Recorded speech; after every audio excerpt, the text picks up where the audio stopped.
You know, hearing your doctor say you need a Doppler study can sound pretty intense. But what if we thought about it differently? What if it's not some scary test, but your baby's own personal, real-time weather forecast? It's really just a tool that gives us an amazing window into their world, helping us understand exactly what they need right when they need it. So let's break it all down. So this is the question, right? It's the first thing that pops into every parent's head when they hear their baby is measuring a bit small. And that worry is immediate. But the short answer? No, not always. And really understanding the why behind that is the key to turning all that anxiety into action. Okay, and this right here, this is probably the most crucial distinction to get your head around. On one side, you've got SGA, which stands for small for gestational age. These are perfectly healthy, happy babies. They're just naturally small, maybe because their parents are small. Think of a healthy adult who just happens to be 5 feet tall. But then on the other side, you have FGR, Fetal Growth Restriction. Now this is a baby who should be bigger, but something is holding them back. And usually that something is a placenta that's struggling to keep up. The Doppler is literally the only tool we have that can reliably tell these two situations apart. All right, so how on earth does a Doppler actually do that? Well, it checks the flow through your baby's supply chain. We're going to look at 3 supercritical checkpoints, which you can think of as the 3 golden pipes that are connecting you and your baby. Okay, first up, we're looking at the main highway. This is the biggest pipe in the whole supply chain, the umbilical artery. This is the vessel that's carrying all the good stuff, oxygen, nutrients, you name it, from the placenta straight to your baby. I want you to think of your placenta like a water filter. When it's healthy and working well, blood flows through it super easily. That's low resistance. But if that filter starts to get a little clogged, the flow meets high resistance. It has to work harder to get through. And that's a really clear signal that the placenta is struggling, and it's the very first sign that we need to start paying a lot closer attention. All right, let's move on to checkpoint number 2, the middle cerebral artery, or MCA for short. This is a vital little vessel, and it has one incredibly important job: supplying blood directly to your baby's brain. And this is where things get really fascinating, because the baby shows us just how incredibly smart it is. See, if supplies start running low, the baby kicks into gear and activates its own little emergency fund. It starts to divert more of its blood and oxygen away from other parts of the body and sends it straight to the brain to protect its most critical organ. This is called brain sparing.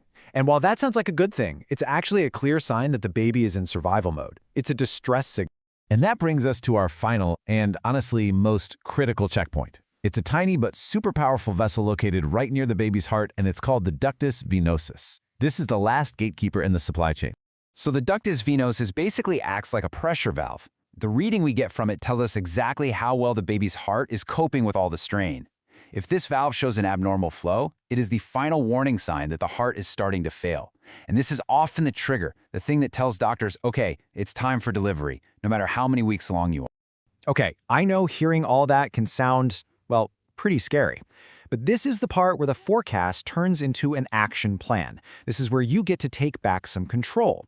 The information from a Doppler isn't just a diagnosis. It's a signal to optimize everything we possibly can.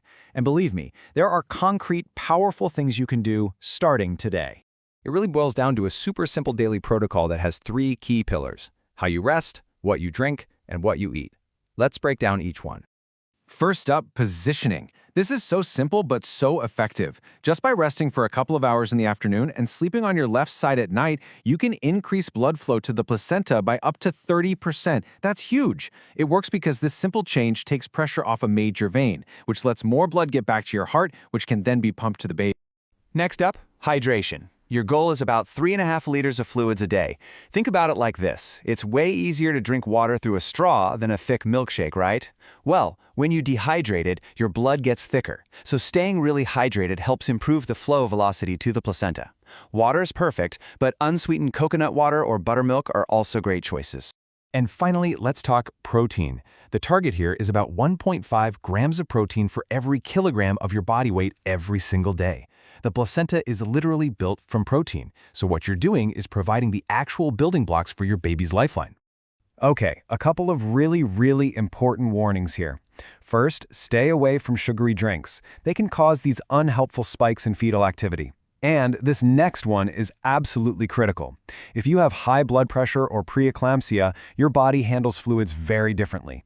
You should not increase your water intake without strict guidance from your doctor, because it could actually be dangerous.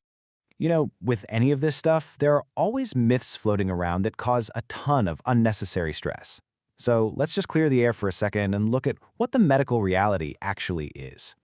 So let's tackle myth number 1. My baby is small because I didn't eat enough fat, like ghee. The reality? Doppler issues are almost always about the placenta, not about how much fat you did or didn't eat. Myth 2. All of these scans are going to harm the baby. The truth is, the benefit of knowing for sure that your baby is safe far, far outweighs any tiny theoretical risk. And myth 3. Complete bed rest is the answer. Actually, we now know that strict bed rest can increase your risk of blood clots. So doctors recommend what's called modified rest, basically alternating rest periods with some light activity. So based on your Doppler results, your team will put you into a specific monitoring stage, which gives everyone a clear, transparent roadmap.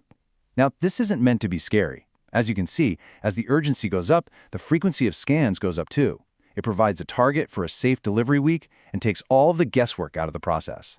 But, between those scans, you are the most important member of the monitoring team. You know your body and your baby better than anyone.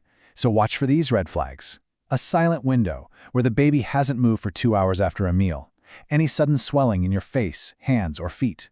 Or a severe pain in your upper abdomen that feels kind of like a tight band. Those are your signals to call your doctor, immediately.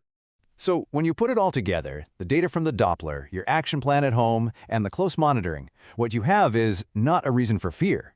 What you have is the foundation for a really powerful partnership between you and your medical team. And the source material just says it perfectly. Doppler is a tool of empowerment, not fear. A high-resistance reading isn't a failure on anyone's part. It's simply a signal for everyone, for you and for your doctors, to work harder together as a team. Because at the end of the day, that is the entire goal of this whole forecast. It is all about finding that one perfect moment for delivery, that sweet spot where the baby will actually be safer out in the world than they are inside. Not a day too early, and definitely not a day too late. The bottom line is, you are not navigating this alone. Your care team is there to manage all the complex logistics of this supply chain, and they're using all this data to guide you every single step of the way. Ultimately, this information turns you from just a passenger into a co-pilot in your own care. It gives you the knowledge to be an active, empowered participant. So the real question becomes, how will you and your doctor use this forecast together?